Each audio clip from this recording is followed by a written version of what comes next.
নিম্ন মধ্যবিত্ত অভাবী সংসারে এই ৮টি খরচ বন্ধ করতে পারলেই আপনি জমাতে পারবেন হাজার হাজার টাকা। হ্যালো এভরিওয়ান, আসসালামু আলাইকুম। কেমন আছেন সবাই? আই হোপ সবাই খুব ভালো আছেন আর সুস্থ আছেন। আমরাও আলহামদুলিল্লাহ খুব ভালো আছি। আমার নতুন একটি ভিডিওতে সবাইকে ওয়েলকাম করছি। সংসারের খরচটা কমাতে গেলে সবার আগে আমাদের অবশ্যই বুদ্ধি করে একটা সংসারে চলতে হবে। আপনি যদি একটু বুদ্ধি করে একটা সংসার চালাতে পারেন বা কিছু কিছু খরচ যদি আপনি বাদ দিতে পারেন, তাহলে অবশ্যই সেখান থেকে আপনি অনেক টাকা সেভ করতে পারেন। তো আমি আজকে দারুণ ৮টি টিপস শেয়ার করব, যেগুলো বন্ধ করলে আপনি জমাতে পারবেন হাজার হাজার টাকা। তো ভিডিওটি স্কিপ না করে পুরোটা দেখার অনুরোধ রইল। আশা করছি নতুন গৃহিণীরা অনেক বেশি উপকৃত হবেন।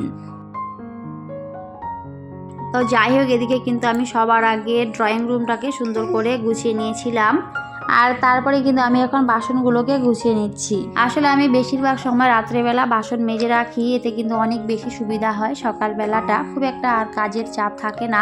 দেখবেন সকালবেলা আমাদের কাজের চাপটা অনেকটাই বেশি থাকে, তো কিছু কাজ যদি আমরা রাত্রে করে রাখি তাহলে কিন্তু সকালটা অনেক বেশি আরামের হয়, খুব একটা আর কষ্ট করতে হয় না। তো যেহেতু ছোট বেবি নিয়ে কাজগুলো করি, তো অবশ্যই একটু বুদ্ধি করে কিন্তু কাজগুলো করতে হয়। আসলে প্রত্যেকটা ক্ষেত্রে আপনার বুদ্ধি থাকাটা অনেক বেশি দরকার। একটা সংসার চালাতে গেলে আপনাকে অনেক বেশি বুদ্ধিমতী হতে হবে, আর অবশ্যই পরিশ্রমী হতে হবে। যে জীবনে যত বেশি পরিশ্রমী সে কিন্তু ততই বেশি সফল হতে পারে খুব তাড়াতাড়ি। তো অবশ্যই আমাদের সবারই পরিশ্রম করা উচিত। পরিশ্রমী মানুষরা কখনোই জীবনে ঠকে না। তারা যেখানে যায় না কেন, যতই কষ্ট হোক, তাও কিন্তু অবশ্যই সেখানে তারা সফল হতে পারে, আর এটাই কিন্তু সত্যি। তবে একটা সংসার চালাতে গেলে বিশেষ করে গৃহিণীদের বুদ্ধি থাকাটা অনেক বেশি দরকার। বুদ্ধি দিয়ে একটা সংসার চালালে সত্যি অনেক বেশি ভালো থাকা যায়। তো সেজন্য আমার মতে সবারই একটু বুদ্ধি করে একটা সংসার চালানো উচিত, তাহলেই কিন্তু আপনি অনেক ভালো থাকতে পারবেন আর টাকাও জমাতে পারবেন। তো আজকের যে টিপসগুলি আমি শেয়ার করব অনেকের কাছে অনেক বেশি উপকারে আসতে পারে, কারণ এরকম অনেক কিছু খরচ আছে যেগুলো আমরা হয়তো অনায়াসেই করে ফেলি। তো এই কিছু কিছু খরচ যদি আমরা একটু বাদ দিয়ে চলি, তাহলেই কিন্তু একটা সংসার থেকে আমরা অনেক টাকা সেভ করতে পারবো। এখন কিন্তু জিনিসের দাম প্রচুর পরিমাণে বেড়ে গেছে, তো কিভাবে আমরা খুবই অল্প খরচে একটা সংসারকে চালিয়ে নিতে পারি, কোন কোন খরচগুলো বাদ দিতে পারি, তো সেই খরচগুলো যদি আমরা বাদ দিই তাহলে কিন্তু সংসারে অনেক বেশি আমরা আয় উন্নতি করতে পারি বা সংসারে ভালো থাকতে পারি। ওই যে বললাম, জিনিসপত্রের কিন্তু প্রচুর পরিমাণে দাম, তো সেজন্য অবশ্যই আমাদের একটু হিসেব করে কিন্তু চলা উচিত। যাই হোক, এর আগের দিনে যে বাজারগুলো করা হয়েছিল, তো সেখানে কিন্তু ধনিয়া পাতাটা আনা হয়নি, কারণ আগের কিছু ধনিয়া পাতা ছিল, তো সেগুলো দিয়ে কিন্তু হয়ে গেছিলো। তো আজকে ধনিয়া পাতাটা শেষ হয়ে গেছে, তো সেজন্য কিন্তু এখানে কিছুটা ধনিয়া পাতা নিয়ে এসেছি। আর এই যে দেখতে পাচ্ছেন কতগুলো ধনিয়া পাতা, আর এগুলো কিন্তু মাত্র 10 টাকা দিয়ে আমি এনেছি।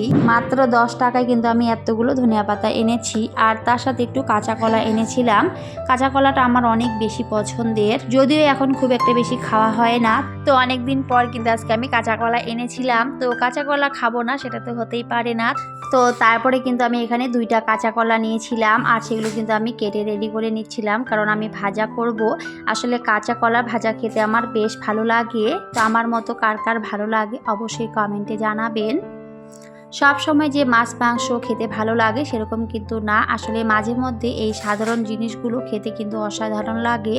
আমি কিন্তু মাঝে মধ্যে এ ধরনের রান্নাগুলো করে থাকি, আমার কাছে অনেক বেশি ভালো লাগে। দেখবেন মাঝে মধ্যে সাধারণ রান্নাগুলো খেতে অসাধারণ লাগে, আর এতে কিন্তু সংসারের খরচটাও অনেকটা বেঁচে যায়। প্রতিদিন মাছ মাংস খেতে গেলে কিন্তু সেগুলো কিনতে হয়, আর সেগুলো কিনতে গেলে কিন্তু অনেক দাম। তো মাঝে মধ্যে যদি আমরা এইভাবে শাক সবজি এগুলো দিয়েও কিন্তু খেতে পারি, এগুলো দিয়ে খেলেও কিন্তু শরীর অনেক ভালো থাকে। খুব একটা বেশি মাছ মাংস শরীরের পক্ষে কিন্তু ভালো না, কারণ অতিরিক্ত কোনো কিছুই ভালো না, আর এতে কিন্তু সংসারের খরচটা অনেকটাই বেশি লেগে যায়। তো অবশ্যই আমাদের মধ্যবিত্ত সংসারে একটু বুদ্ধি করে আমাদের চলতে হয়। প্রতিদিন মাছ মাংস না খেয়ে মাঝে মধ্যে কিন্তু এই ধরনের খাবারগুলো খেতে অনেক ভালো লাগে, এগুলো খেতে পারেন। কোনোদিন সবজি ডিম ডাল এগুলো দিয়েও কিন্তু খাওয়া যায়, আর এগুলো মাঝে মধ্যে খেতেও কিন্তু বেশ ভালো লাগে, আর এতে কিন্তু সংসারের খরচটা অনেকটাই বাঁচানো সম্ভব। কারণ ওই যে বললাম, প্রতিদিন মাছ মাংস খাওয়া কিন্তু অনেক টাকা পয়সার দরকার হয়।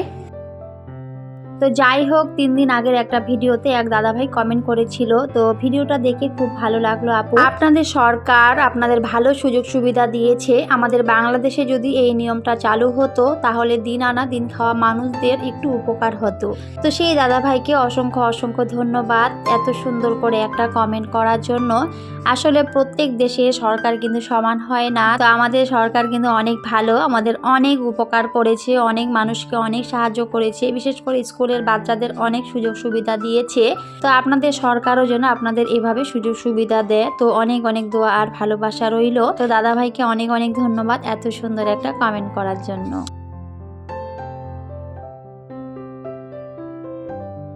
তো কি খরচ বন্ধ করলে আপনি অনেক টাকা সেভ করতে পারবেন আর সংসারটিকে সুন্দরভাবে চালাতে পারবেন, তো সেগুলোই এখন শেয়ার করব। তো যাই হোক, এখানে আমি 8টি খরচ লিখেছি। তো 8টি খরচ বন্ধ করতে পারলে সংসার খরচ থেকে আপনি জমাতে পারবেন হাজার হাজার টাকা। তো আমার প্রথম টিপস হচ্ছে প্রয়োজনের অতিরিক্ত বাজার খরচ ও শপিং করা বন্ধ করতে হবে। আমরা প্রয়োজনের অতিরিক্ত কখনো বাজার খরচ করে ফেলি, হয়তো আমরা একটা জিনিস কিনতে যাই সেখানে 2-3টা জিনিস নিয়ে আসি। এটা কিন্তু কখনোই করা যাবে না, এটা করলে কিন্তু সংসারের খরচটা অনেক বেশি লেগে যায়। তো অবশ্যই আমাদের সবসময় প্রয়োজন মতোই বাজারগুলো করতে হবে, সেটা হোক শপিং বাজার বা অন্য কিছু। তো আমার 2 নাম্বার টিপস হচ্ছে দোকানে বাকি রেখে খরচ করা বন্ধ করতে হবে। আসলে দোকানে বাকি রেখে খরচ নিয়ে আসলে তখন কিন্তু আমরা অনেক বিভিন্ন ধরনের খরচ নিয়ে আসি, কারণ টাকাটা আমাদের দিতে হয় না, সেটা বাকি থেকে যায়, কিন্তু আমরা বুঝতে পারি না যে একটা সময় সেখানে অনেকগুলো টাকা হয়ে যায়। তো এইভাবে কিন্তু একটা সময় অনেক টাকা দিতে হয়, আর এটা কিন্তু সংসারের পক্ষে অনেক বেশি ক্ষতিকর। অবশ্যই চেষ্টা করতে হবে দোকানে বাকি না রেখে জিনিসগুলো নিয়ে আসা, যতটুকু দরকার ঠিক ততটাই আনবেন। তো আমার 3 নাম্বার টিপস হচ্ছে কেনাকাটার সময় কার্ড ব্যবহার করা যাবে না, কারণ কার্ড ব্যবহার করলে আমাদের কত টাকা খরচ হয় সেগুলোর হিসাব আমরা খুব একটা বেশি রাখি না। তো অবশ্যই সবসময় নগদ টাকা দিয়ে কেনাকাটাগুলো করা উচিত। তো যাই হোক, 4 নাম্বার টিপস হচ্ছে বাইরের খাবার বন্ধ করুন। আসলে বাইরের খাবারের প্রচুর পরিমাণে দাম, আর যেটা শরীরের পক্ষেও ভালো না। তো অবশ্যই আমাদের বাইরের খাবার বন্ধ করতে হবে, তাহলেই কিন্তু আপনি অনেক টাকা সেভ করতে পারবেন, কারণ বললামই বাইরের খাবারের অনেক দাম। তো যাই হোক, আমার 5 নম্বর টিপস হচ্ছে মানুষের সংসারের সাথে তুলনা করে নিজের সংসারে তাদের মতো খরচ করা বন্ধ করুন। আসলে আমরা কিন্তু এরকমই অন্যের সংসারের সাথে নিজের সংসারের তুলনা করে তাদের মতো করে চলার চেষ্টা করি। সত্যি বলতে এরকম করে চললে কিন্তু আমাদের নিজের সংসারের অনেক বেশি ক্ষতি হয়। আমাদের সব সময় উচিত নিজের আয়ের মধ্যে চলার, কার কি আছে না আছে সেগুলো দেখে কিন্তু আমাদের কোনো লাভ নেই। তো আমরা যেভাবে ভালো থাকবো সবসময় সেইভাবে আমাদের চলা উচিত। আমার 6 নাম্বার টিপস হচ্ছে সংসারের অব্যবহৃত পুরনো জিনিসগুলো ফেলে রাখবেন না, কারণ আমাদের দেখবেন সংসারে অনেক কিছু জিনিস থাকে যেগুলো আমরা ব্যবহার করি না, সেগুলো পুরনো বলে আমরা ফেলে রেখে দিই। এতে কিন্তু আবার সেগুলো দিন দিন নষ্ট হয়ে যায়। তো সেগুলো ফেলে না রেখে আপনি যদি সেগুলোকে বিক্রি করে দেন, তাও কিন্তু সেখান থেকে আপনি কিছুটা টাকা হলেও পেতে পারেন। তো সেগুলো ফেলে না রেখে সেগুলো বিক্রি করে দিন, দেখবেন সেখান থেকেও কিছুটা টাকা আপনি পাবেন। তো যাই হোক, আমার 7 নম্বর টিপস হচ্ছে ছোট ছোট হাত খরচগুলোকে বন্ধ করার চেষ্টা করবেন। আসলে আমরা অনেক সময় ছোট ছোট হাত খরচ করে ফেলি, কারণ এই ছোট ছোট হাত খরচগুলো কিন্তু একটা সময় অনেকগুলো টাকা হয়ে যায়। ছোট ছোট টাকা সঞ্চয়ের মাধ্যমে যেমন অনেক বড় একটা অ্যামাউন্ট চলে আসে, ঠিক তেমনি ছোট ছোট খরচের মধ্য দিয়েও কিন্তু অনেক টাকা খরচ হয়ে যায়, যেগুলোর হিসাব হয়তো আমরা কখনোই করি না। তো এগুলো করা যাবে না, ছোট হাত খরচগুলোকে আমাদের বাদ দিতে হবে, তাহলে কিন্তু সেখান থেকে আমরা অনেক টাকা জমাতে পারবো। আমার 8 নম্বর টিপস হচ্ছে আয়ের বেশি ব্যয় করা বন্ধ করুন। যার যেমন আয় সেই অনুযায়ী সব সময় ব্যয় করতে হবে। আয়ের বেশি যদি আমরা ব্যয়টাই করে ফেলি তাহলে কিন্তু কখনোই টাকা জমানো সম্ভব নয়। এতে কিন্তু আরও প্রচুর পরিমাণে আমাদের টাকা খরচ হয়ে যায়। আর সংসারে যদি আপনি বেশি টাকা খরচ করতে যান তাহলে কিন্তু কখনোই আপনি টাকা জমাতে পারবেন না, আরও হয়তো সংসার থেকে আপনার অনেক টাকা ঘাটতি হয়ে যাবে। তো আমাদের সবসময় চেষ্টা করতে হবে আয়ের মধ্যে চলার। তো যাই হোক, আমি যে 8টি টিপস শেয়ার করেছি, তো কার কাছে কোন টিপসটি বেশি ভালো লেগেছে অবশ্যই কমেন্টে জানাবেন। আপনারা যদি এই 8টি খরচ এখনই বন্ধ করতে পারেন তাহলে অবশ্যই আপনারা ভালো থাকতে পারবেন আর টাকাও জমাতে পারবেন। আমি যে টিপসগুলি ফলো করে চলি এবং উপকৃত হই সেগুলি আমি আপনাদের সাথে শেয়ার করি। আশা করছি আপনাদের কাছে ভালো লাগবে আর অবশ্যই উপকৃত হবেন। যদি ভালো লাগে অবশ্যই একটি লাইক দিয়ে নেবেন, আর নতুন বন্ধুরা চাইলে আমার চ্যানেলটিকে সাবস্ক্রাইব করে রাখতে পারেন। আর নোটিফিকেশন অল করে দেবেন, তাহলে আমি যখনই ভিডিও দিই না কেন সবার আগে আমার ভিডিওগুলো আপনাদের কাছে পৌঁছে যাবে। আর আপনারা চাইলে সময় সুযোগ মতো করে আমার ভিডিওগুলো দেখে নিতে পারবেন।